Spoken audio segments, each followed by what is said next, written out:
Oi, pessoal. Meu nome é Luana Volkmann Siqueira. Eu sou farmacêutica, formada pela Universidade Estadual do Oeste do Paraná. Estou aqui a convite da ACUIM, que é a universidade fez um convite para mim, Universidade de los Andes. Meu espanhol está meio enferrujado. Eu vim falar então sobre artigo científico e redação científica. Eu espero que eu possa ajudar vocês nas próximas produções acadêmicas.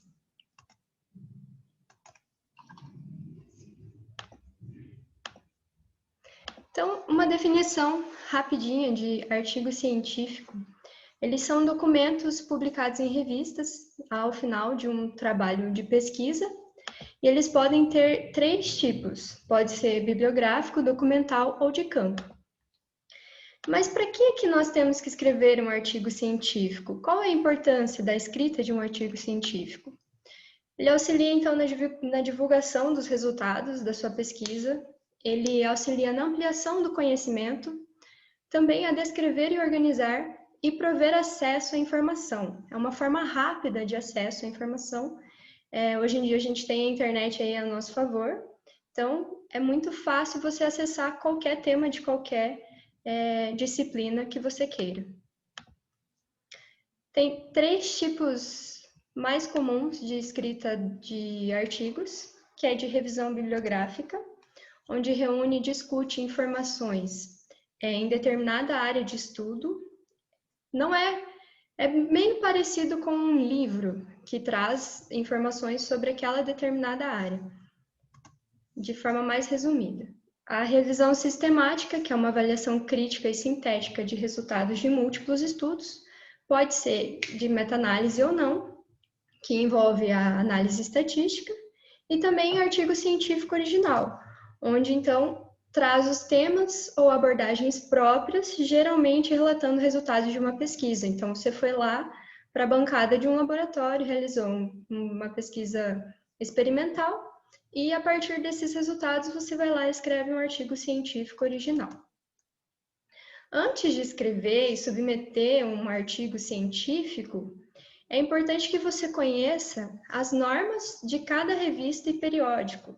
Uma norma bem utilizada em artigos, em geral, tanto em revistas internacionais quanto nacionais, é a Vancouver. Mas também, quando não tem a descrição da norma que é utilizada pela revista, vocês podem optar por utilizar a norma de vocês. Aqui a gente utiliza a ABNT, quando não tem, é uma revista brasileira, utiliza então as normas da ABNT. A estrutura de um artigo consiste então na identificação, primeiramente, onde traz o título, que é uma forma de sintetizar o aspecto essencial do estudo. É muito importante que você, quando pensar em fazer um título, tenha essa ideia de objetivar o aspecto essencial do seu estudo. Trazer de forma bem clara e bem concisa, não deixar o título muito longo, porque quando a gente tem títulos muito longos, o leitor se perde no foco principal do seu estudo. A identificação traz também o nome do autor ou os autores do trabalho. Então, é o nome completo, a titulação, se é mestre, se é doutor, ou se é farmacêutico, se é médico, qual a profissão, a filiação desse autor. Por exemplo, eu, Luana Volkmann Siqueira, sou afiliada na UniOeste, que é a Universidade Estadual do Oeste do Paraná, e aí o endereço eletrônico. Isso aqui, a disposição desses dados vai depender muito da revista, da norma e da estrutura da revista que você for publicar seu artigo. Traz, então, em seguida o resumo, que é uma sinopse do trabalho, deve conter os seus objetivos, os métodos, os resultados, as conclusões, de forma bem sucinta, e consiste em 150 a 250 palavras normalmente. Deve ser autoexplicativo, em parágrafo único e com uma sequência coerente. Em seguida vem então os descritores. A finalidade desses descritores é visar descrever cientificamente o seu artigo. Então, tem uma forma de descrever que é pelo site da Bireme, onde tem vários descritores disponíveis. E é a forma parecida, similar com o MESH, que é utilizada no PubMed, por exemplo, que traz, então, essa forma científica, essa escrita científica de encontrar e indexar o seu artigo. Você pode encontrar aqui nesse site.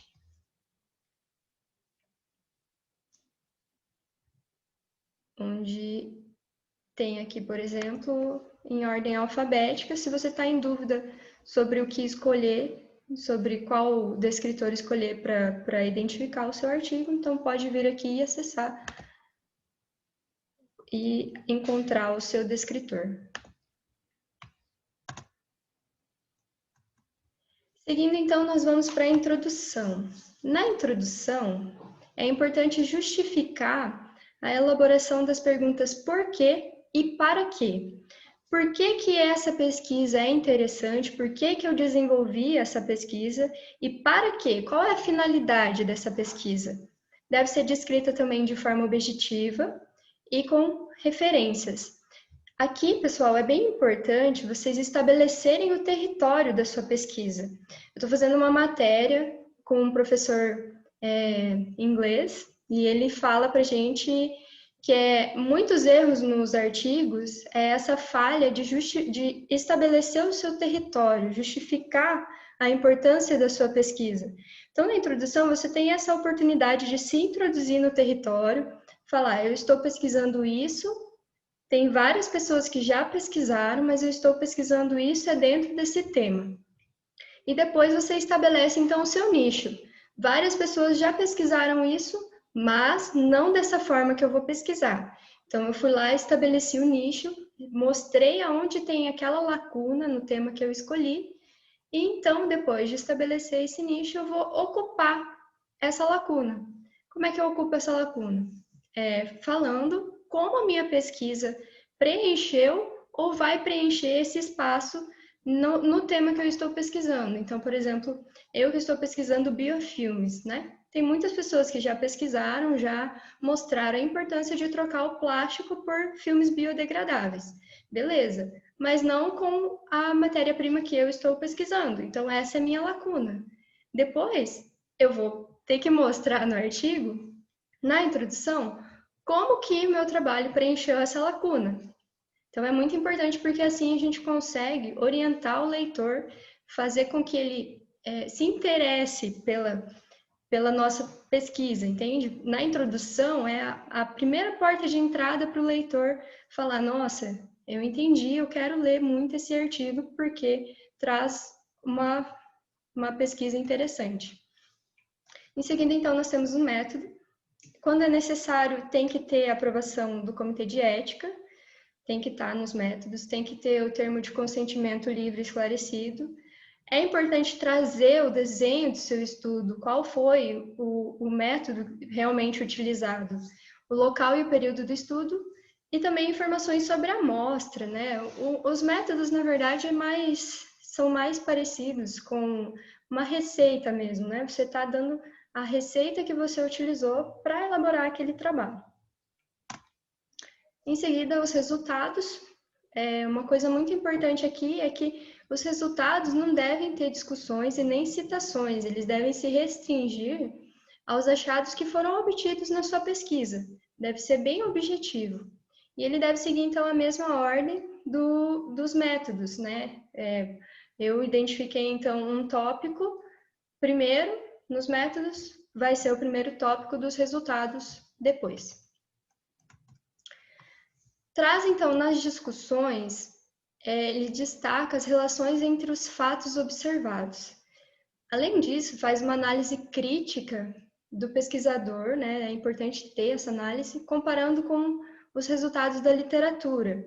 Então, aqui você tem um espaço para achar artigos, achar trabalhos parecidos com o seu, que você desenvolveu, e comparar de forma bem crítica, né? Comparar e fazer com que esses resultados, com que essa discussão, ela seja construtiva para o seu trabalho. Além disso, nas discussões é importante, se tiver, trazer as limitações do seu estudo. Porque, às vezes, se for uma pesquisa laboratorial, por exemplo, às vezes você ficou sem um equipamento que era necessário para realizar um estudo. E aí, essa limitação afetou o seu resultado. Então, é importante você trazer na discussão como aquela limitação, naquele momento, afetou o seu resultado obtido. Nas conclusões, é importante trazer, então, os objetivos respondidos, né? O que você propôs como objetivo no seu artigo, você traz a resposta para ele. Pode ser uma resposta positiva, mas também pode ser uma resposta que você não estava esperando obter durante a sua pesquisa. Ela é relacionada com os resultados que você obteve e também pode trazer as possíveis aplicações que estão em outros aspectos que não foram estudados por você. Por exemplo, eu estudei então biofilmes com aquela matéria-prima, mas apresentou uma outra finalidade que eu não estava esperando. Então, eu vou trazer lá na conclusão do artigo, estudos são necessários para verificar a possibilidade de utilização, nananana. Dessa forma, sim, a gente incentiva, então, se tem um pesquisador querendo fazer alguma coisa relacionada com essa área, a gente incentiva a pesquisa de um próximo pesquisador. E também traz os resultados negativos. A gente tem uma mania muito estranha de achar que resultados negativos ou resultados que nós não estávamos esperando não são resultados válidos. E na verdade são. Se a gente pegar o exemplo hoje da Covid-19 que estamos vivendo, os resultados negativos dos testes de tratamento são mais importantes do que os resultados positivos, porque hoje em dia a gente não tem nenhum tratamento específico. Então, se a gente não divulgar, se a gente não considerar esse resultado negativo como importante, como válido, e não divulgar ele, muitas pesquisas vão ser feitas em vão, se a gente não tiver. Se não tivesse estudo sobre a hidroxicloroquina, sobre a ivermectina, mostrando que não são eficazes, como que a gente ia continuar pesquisando, né? A gente ia continuar verificando uma coisa que não funciona. Então, é importante tratar resultados negativos como importantes também.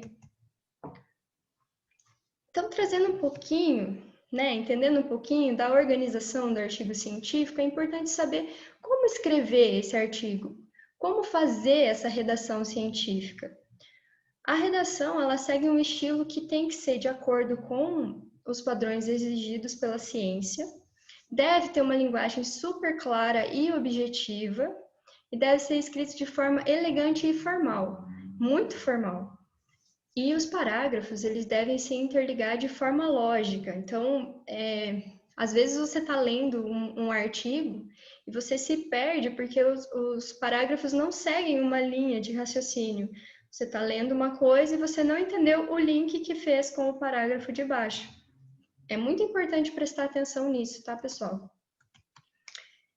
Evitar frases longas que são contidas em parágrafos interminados. É a mesma coisa do título, por exemplo. Você fazer um título muito longo faz com que o leitor se perca no tema da sua pesquisa. Você escrever parágrafos muito longos, com frases muito longas, faz com que o leitor se perca no sentido daquele parágrafo.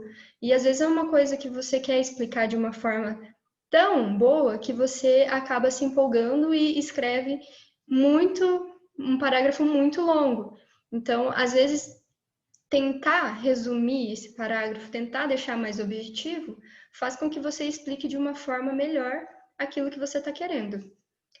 Um parágrafo bem escrito, então, ele faz sentido na primeira lida, você não tem que ficar relendo aquele parágrafo. A primeira frase, então, evoca o assunto principal do tema do artigo, do tema do parágrafo, desculpa, e as demais, então, vão reforçar esse tema. A última frase pode concluir a ideia central e deve fazer um link com o parágrafo seguinte, então. Você vai concluir aquela ideia e você vai fazer uma menção ao que vem no parágrafo seguinte, para fazer com que eles fiquem interligados. Prefiro, então, colocar ponto final e iniciar uma frase nova, ao invés de ficar utilizando muitas vírgulas. Isso também vem com aquela mesma história de evitar frases longas, porque às vezes você já concluiu aquela ideia, pode colocar um ponto final, mas você quis acrescentar alguma coisa. E às vezes a melhor forma é ser sucinto e objetivo. Evite repetições, jargões, abreviaturas, gírias, ecos, por exemplo, avaliação da introdução. Esse tipo de eco não faz a leitura ficar elegante, não é uma característica da escrita do artigo científico. Identifique as palavras estrangeiras com aspas ou itálico, sempre identifique. Uma outra coisa que também deve ser identificada é gênero de plantas, por exemplo, bactérias, isso aí vocês já sabem, né? Mas sempre identifique, não esqueçam. E algumas expressões, então, que eu tirei de um documento da Unifesp, que são inadequadas, por exemplo, para o artigo científico, né? São termos e expressões que são utilizadas numa conversa, por exemplo, e não numa escrita formal. O experimento foi muito feliz, os dados são ruins, desagradáveis, os dados são muito bons. Isso não consiste, né, uma escrita acadêmica, uma redação científica. Por outro lado, aqui a gente tem que o experimento apresentou-se relevante, o experimento atingiu todos os objetivos propostos. Isso traz de forma objetiva e muito mais bonita, muito mais apresentável para o artigo que foi um experimento feliz, foi um experimento que trouxe aqueles objetivos que você tinha proposto. Os dados são inconclusivos, os dados não estão alinhados como esperado, ficou muito melhor do que são desagradáveis, né? Às vezes foi desagradável, porque você foi lá e despendeu um tempo valioso para fazer aquela pesquisa, mas você não precisa pôr assim no artigo científico. Você coloca que não estão alinhados com o esperado, que são inconclusivos. Aí você vai lá na conclusão e fala, são necessários mais estudos para comprovar. Então, né? Uma forma muito mais bonita de se dizer que não você gastou muito tempo, entendeu? Que é ruim. Os dados são significativos, né? Quando você faz uma análise estatística, você não vai lá fazer a análise, deu a variância lá, deu significativo, e daí você vai colocar, são muito bons, olha, teve uma variância significativa. Você vai colocar que eles são significativos, não que eles, tem uma variável muito boa, deu o que eu esperava. A questão da formatação, em geral, eu quis trazer porque, em geral, é utilizada essa. Então, na margem superior, inferior, direita e esquerda, 2,5 centímetros, o espaço entre as linhas, 1,5, a fonte em Arial 12 e o formato A4, mas isso daqui varia muito de acordo com a revista que você vai publicar a sua pesquisa, o seu artigo. Eles, às vezes, podem mudar. Então, por exemplo, eu publiquei um artigo que utilizava a fonte Times e era uma formatação bem diferente. Isso também em relação à identificação de autores, em relação a título, isso varia muito, tá? Enfim, eu trouxe de uma forma bem objetiva, esperando ajudar vocês um pouquinho. Se tiverem alguma dúvida, podem enviar um e-mail para este e-mail, por favor, eu estarei feliz em responder. Provavelmente vou responder em português, porque o meu espanhol está enferrujado. Mas é isso, eu espero que eu possa ajudar vocês um pouquinho na produção dos seus artigos e das suas redações científicas.